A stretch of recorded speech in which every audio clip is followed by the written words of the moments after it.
my creepy companions. Dr. Grimsby here. Tonight we set sail aboard the legendary Queen Mary, a ship with more spirits than a sailor's tavern. Her decks echo with phantom footsteps, her cabins whisper with secrets of the past, and some say her haunted hull hides horrors yet unseen. Before we dive in, let's review our rating scale. Behold my frightful formula. 4 diabolical categories of doom. Deaths, the tragic toll left behind. Reports, ghostly sightings and paranormal claims. History, the dark and dreadful past that stains the walls. Reputation, the whispers of the world that keep these places alive in infamy.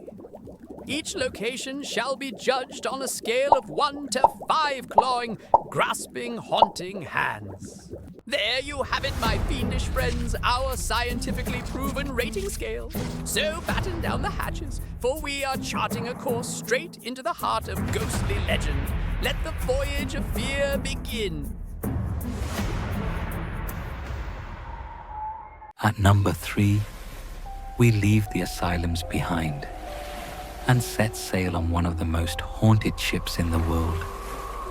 The RMS Queen Mary, once the grandest ocean liner afloat, now a ghost ship moored in Long Beach, California. Launched in 1936, the RMS Queen Mary was the jewel of the Cunard Line, a floating palace that carried royalty, celebrities, and soldiers across the Atlantic. For just 3 years, she reigned as the queen of luxury until the world was pulled into war. In 1939, her elegant interiors were stripped, her hull painted grey, and she was transformed into a troop ship, earning the name the Grey Ghost. Throughout the war, she carried more than 800,000 troops into battle. In December of 1942, she set a record, transporting over 16,000 soldiers on a single voyage, the largest number ever carried by one ship. But her service was not without tragedy. On October 2nd, 1942, she collided with the British cruiser HMS Curaçao, slicing it in two. More than 300 sailors lost their lives that day, their bodies swallowed by the sea.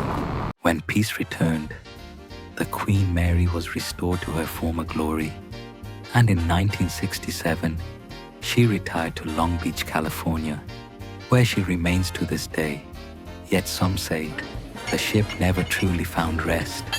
Passengers whisper of footsteps in empty corridors, shadows lingering in doorways, and voices echoing long after the last voyage ended. For on the Queen Mary, not everyone disembarked. These corridors once echoed with laughter, with the shuffle of boots and polished shoes. Now they stand in silence, long and narrow, lit by lights that flicker without cause. Visitors report the sensation of being followed, footsteps behind them that vanish when they turn. Shadows slip across doorways at the far end, darker than the darkness itself. And those who linger too long swear the ship is still alive, watching just beyond the reach of the light. Deep in the Queen Mary's engine room lies door 13, a place of tragedy. In 1966, fireman John Pedder was crushed here during a drill.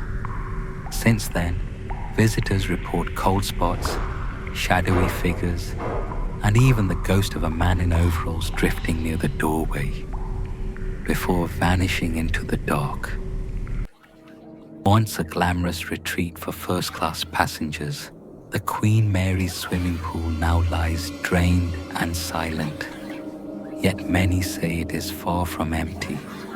Visitors report children's laughter echoing through the tiled chamber, wet footprints appearing on dry floors, and a little girl named Jackie, forever searching for her doll.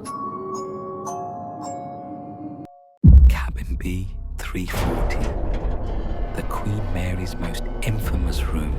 So violent were the disturbances here. It was sealed for decades. Guests speak of sheets tugged from their beds, as if unseen hands reached for them in the dark. 3 knocks at the door, a rattling handle, but no one waiting outside. Even now, few who dare to spend the night last until morning. From her golden age of opulence to her wartime scars, the Queen Mary has carried both triumph and tragedy upon her decks. She was a palace at sea, then a warship of shadows, and now she lingers as a monument to the living and the dead. Listen closely, and you may still hear the echoes of celebration or the cries of those who never left her halls. For aboard the Queen Mary, history and hauntings sail together forever. Ah, splendid! Thank you, my dear colleague, for that frightful account. But we cannot leave the judging to shadows and whispers alone. Oh no! Science demands metrics. Allow me to reveal my Grimsby formula for fear. Now then, scalpel in hand, let us dissect the Queen Mary across our frightful 4 categories. First, deaths. While not as catastrophic as our sanatoriums, this vessel still claims dozens of lives. And the Curacoa collision alone dragged over 300 souls into the deep. That's a rather crowded, ghostly guest list. Second, reports. Oh, delightful. Children's laughter in the pool, shadowy crewmen in the engine room, poltergeist tantrums in cabin B340. The Queen Mary is practically a full-service spirit cruise.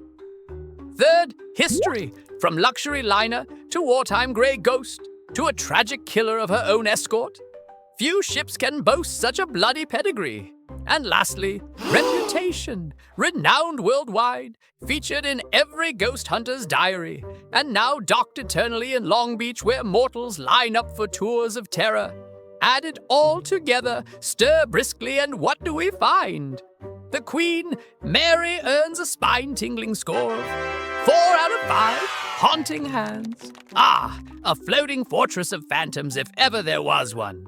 And so, my creepy companions, another case study in terror comes to a close. If you enjoy dissecting fear with me tonight, be sure to claw that subscribe button, give this video a ghastly like, and ring the bell to keep the spirits from growing restless. Until next time, may your nights be spooky and your hands forever haunted.